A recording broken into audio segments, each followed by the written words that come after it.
আপনার আর আপনার পার্টনারের মধ্যে একটা দূরত্ব তৈরি হয়ে গেছে। অনেক দিন ধরে আপনাদের মধ্যে একটা সমস্যার মধ্যে আপনারা ফেঁসে আছেন।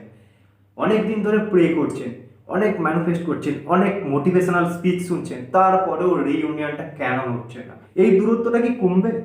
অবশ্যই কমবে বস। এই দূরত্বটা খুব তাড়াতাড়ি কমতে পারে, আবার খুব লং টাইমও লেগে যেতে পারে।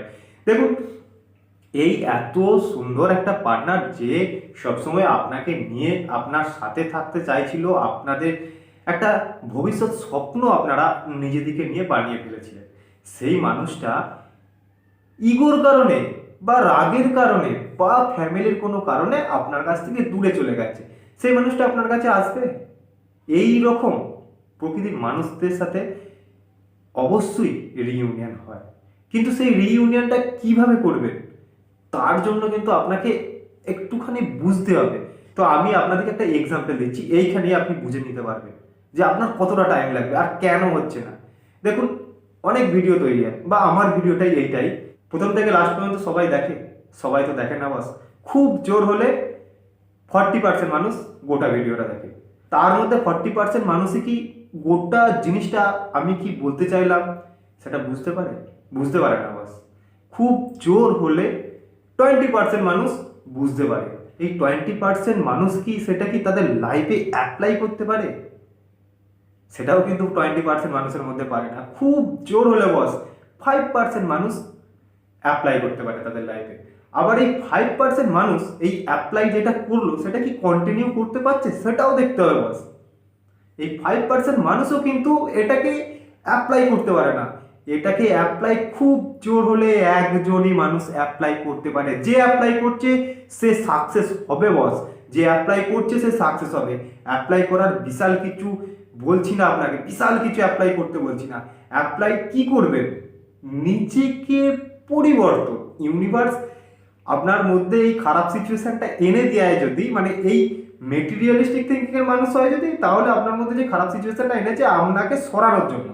আর যদি আপনার পার্টনার সত্যি করে ভালো হয়, আপনার মধ্যে ইউনিভার্স এই সিস্টেমটা এনেছেন একটাই কারণ বস। কেন বলুন তো? এনেছেন যে আপনাকে শিক্ষা দেওয়ার প্রয়োজন ছিল হয়তো, বা আপনার পার্টনারকে শিক্ষা দেওয়ার প্রয়োজন ছিল। এই কারণটার জন্যই কিন্তু ইউনিভার্স আপনাকে সম্পর্কে এই দূরত্বটা এনেছে। কিন্তু এই সময় অনেকজন মানুষ প্রে করতে করতে করতে করতে কি করে, প্রেটাকে আর কন্টিনিউ করতে পারে না। একটা টাইমে তারা ধিক্কার চলে আসে, তাদের তাদের বিশ্বাসটাই নষ্ট হয়ে যায়। যখন হয়তো লাস্ট মুহূর্তে তারা পৌঁছে গেছিল, সেই সাকসেসের দোরগোড়ায় তারা চলে এসেছিল, সেখান থেকে তারা চেষ্টা করাটা বন্ধ করে দিল। প্রবলেম হলো, রিলেশনটা আর কিন্তু সলভ হতে পারছে না। আবার কিন্তু তাদেরকে সেই প্রথম থেকে স্টার্ট করতে হবে। এই কারণেই বলছি বস, যে কোনো ম্যানিফেস্ট করছেন, যে কোনো টেকনিক করছেন, আপনাদের রিলেশনে আপনার মানুষটা কেমন ছিল তাকে একটু অ্যানালিসিস করে আপনি যেই প্রেটা করছেন সেই প্রেটা করতে করতে কন্টিনিউ করবেন। কোনোদিন ডিসকন্টিনিউ করে ছেড়ে বেরিয়ে আসবেন না। একটুখানি করে গ্যাপ রাখবেন। প্রত্যেকটা টাইম আপনাকে প্রে করতে বলছি না, মেডিটেশন করবেন। দিনে 1 ঘন্টার মতো করে মেডিটেশন করবেন। দুটো টাইম বা তিনটে টাইমে পার্ট পার্ট করে ভাগ করে নেবেন, মেডিটেশন করবেন। আর তারপরে কোনো পেয়ার রয়েছে, ওয়াটার টেকনিক রয়েছে, টেলিপ্যাথি করুন, লাভ অ্যাট্রাকশন, লাভ ভাইব্রেশন, যেরকম করে খুশি আপনার মনের কথাটা তার কাছে সেন্ড করুন। রিকোয়েস্ট করছি, আপনি এটা লাইফে এখনো যদি অ্যাপ্লাই না করেন, শুধু ভিডিও দেখছেন তারপর সেখান থেকে বেরিয়ে চলে আসছেন, করবো ভাবছেন করছেন না, বা কিছুদিন করে আর মন চাইছে না, খুব ক্লান্তি, খুব টায়ার্ড, এই টায়ার্ডনেস, এই ক্লান্তিটাও কেন আসছে এইটা নিয়েও আমি একটা ভিডিও আনবো, অবশ্যই আপনার উপকারে লাগবে। কিন্তু বাস এই ক্লান্তি, এই টায়ার্ডনেসটা আসছে 2 দিন করে, তারপর আর করতে মন যাচ্ছে না, এটা করবেন না। কন্টিনিউ করুন। ফলের আশা পাবেন না ভেবেই করুন না। কিছু তো করছেন না, কিছু ইনভেস্ট তো করছেন না, জাস্ট আপনার মেডিটেশন করলে আপনার লাভ হচ্ছে। আর কি লাভ হবে?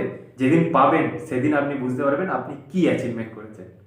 তো বন্ধু, এই সিচুয়েশনে কাছের মানুষ, মনের মানুষ, ভালোবাসার মানুষ দূরে চলে গেছে, মনটাকে একদম একটা ছোট ঘরের ভেতর বন্ধ করে রাখবেন না।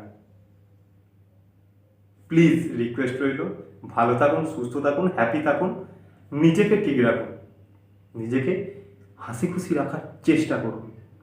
অবশ্যই পারবেন সেই সোলটাকে অ্যাট্রাক্ট করতে। নমস্কার।